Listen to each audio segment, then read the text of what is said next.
The streets of Linz weren't meant to look like this. A calm Austrian city, the kind of place where tennis tournaments usually pass quietly, suddenly felt like the center of something far bigger. Something no one could quite explain. White flowers were everywhere. Not real ones, but thousands printed across shirts, hoodies, scarves, worn by crowds flowing into the city from every direction. At first glance, it almost felt like a celebration. Maybe even a festival. But something felt off. Because this wasn't connected to the tournament schedule. It wasn't organized. And it certainly wasn't expected. And the strangest part, most of the people weren't even focused on the matches. They were talking about her. A 20-year-old player, fresh off one of the most controversial moments of her career. And somehow she had turned an entire city into something unrecognizable. But that was only the beginning. No one in Linz was prepared for what came next. Residents used to peaceful mornings and predictable crowds suddenly found themselves surrounded by something overwhelming. Sidewalks were packed before sunrise. Cafes filled within minutes of opening. And the conversations, they weren't in German. They were in Tagalog. Everywhere. It didn't matter where you went, restaurants, shops, even small corner stores, the same energy followed. Flags appeared overnight, draped across shoulders, hanging from windows, carried through the streets like a quiet signal. And then there was the symbol, that same white flower, printed across thousands of shirts, instantly recognizable and impossible to ignore. Fans had arrived from everywhere, not just nearby countries. We're talking Europe, the Middle East, the United States, all gathering in one place. But here's what made it different. They weren't really there for the tournament. Not entirely. They were there for one person.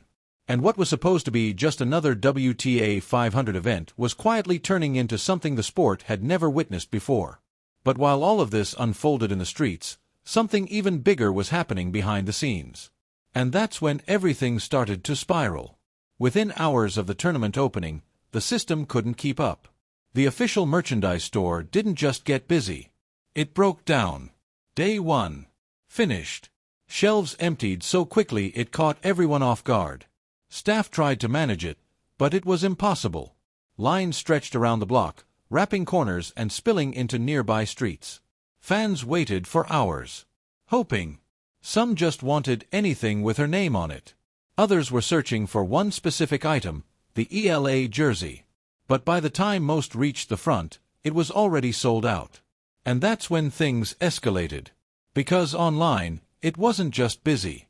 It was complete chaos. The website froze, crashed, came back, crashed again, over and over. The traffic wasn't local. It was global. The Philippines, Dubai, London, New York, thousands refreshing at the same time, all trying to access it, all chasing the same thing. And suddenly, this wasn't just hype anymore. It felt like something breaking in real time. But no one expected what came next. Because when the numbers finally arrived, everything shifted. At first, people thought it had to be wrong. There was no way the figures were real. But they were. Over 75% of all merchandise sold at the tournament came from one player. Just one. Not the top seed. Not a Grand Slam champion. One player. To understand how unbelievable that is, most WTA 500 events generate around $500,000 in total merchandise sales. That's considered a strong showing. Linz was suddenly projected to exceed $3 million. 5 times higher. A 500% increase. And it didn't just break records. It erased them completely. Even at the height of Emma Raducanu's global rise, the numbers didn't come close. And just like that, the conversation changed. Because this wasn't normal. It wasn't organic growth. It wasn't just popularity. It was something deeper. And the more people examined it, the clearer it became. This wasn't about tennis anymore. But the real story, it still hadn't fully emerged. Because if you looked beyond the numbers, beyond the chaos, beyond the headlines, you started to understand what this really meant. That white flower, it's called sampaguita, the national flower of the Philippines.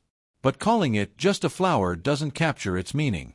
It represents resilience, identity, pride.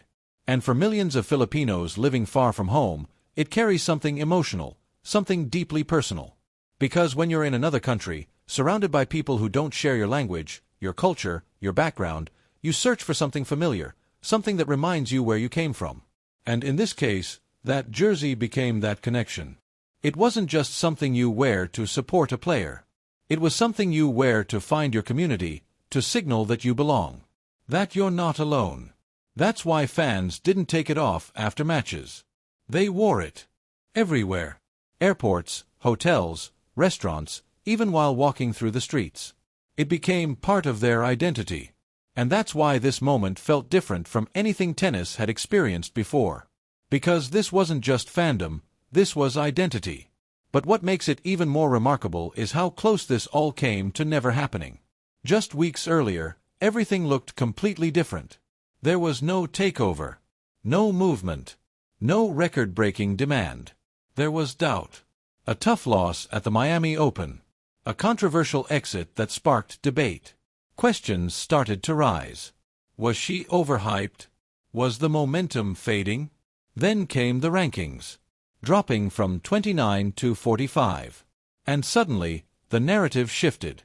The excitement cooled. The criticism grew louder. For a moment, it felt like everything was heading in the wrong direction.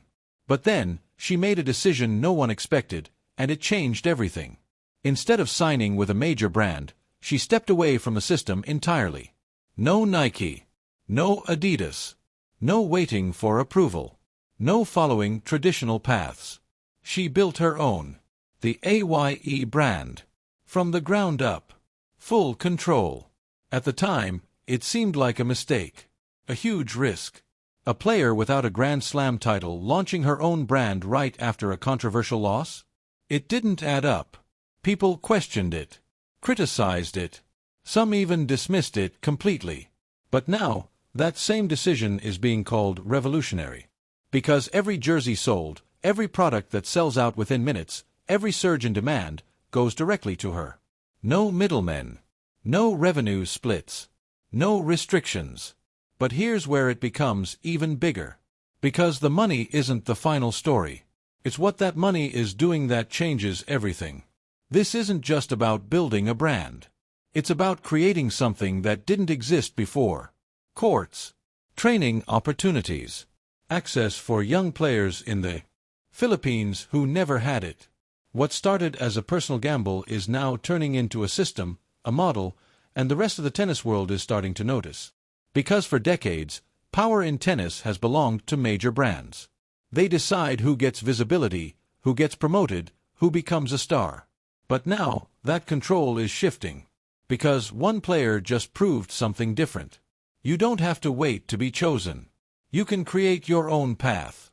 And with projections pushing the AYE brand toward $100 million in its first year, this is no longer just success. It's disruption. And now, the entire sport is being forced to ask a question it has never truly faced before. Because rankings change. Titles come and go. But this is something else. Right now, she may not be the #1 player in the world. But she's leading something far bigger than rankings. A movement. One powerful enough to transform an entire city. To crash systems. To rewrite records. To unite people across continents, cultures, and borders. So maybe the real question isn't how many titles she will win. Maybe it's this. In today's game, what matters more? Winning matches, or changing the game so completely that nothing looks the same afterward?